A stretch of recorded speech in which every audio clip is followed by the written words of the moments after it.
Frank Figliuzzi brings us to its next natural place, and that is we now have two cabinet secretaries who have said in their confirmation hearings that they understand the need to ferret out white supremacy in their own ranks. Secretary Austin and now this need to probe within law enforcement.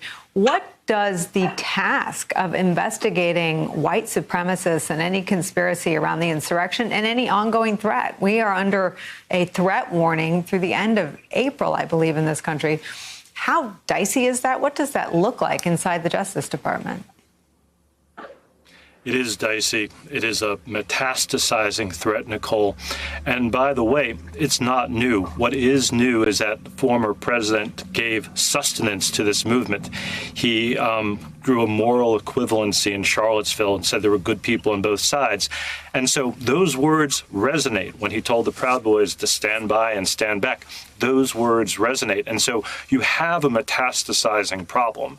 I've been encouraged by the way the U.S. Attorney's Office in the District of Columbia has attacked it. More than 300 people have been charged. We know there are ongoing investigations. There's two things we have to do. One is we have to prosecute people who committed these acts. The other is we have to prevent these acts from occurring.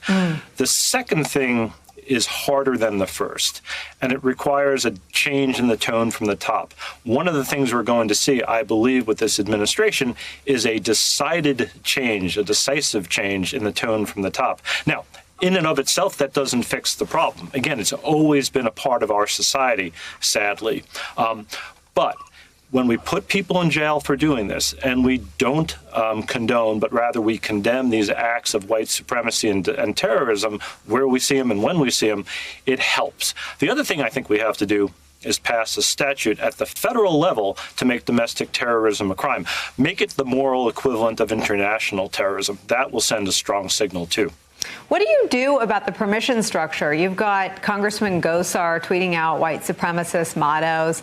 The New York Times, Katie Benner's colleague, has reported on, I think, a half a dozen associations and contacts between Republican House members and white supremacist groups. How do you tiptoe around what isn't tiptoeing with racists anymore, but clear and public associations among Republican elected officials, Chuck? Look, I don't think you tiptoe around it at all, Nicole. We have always had members of Congress who are clowns and fools. The Constitution only requires that a member of Congress be 30.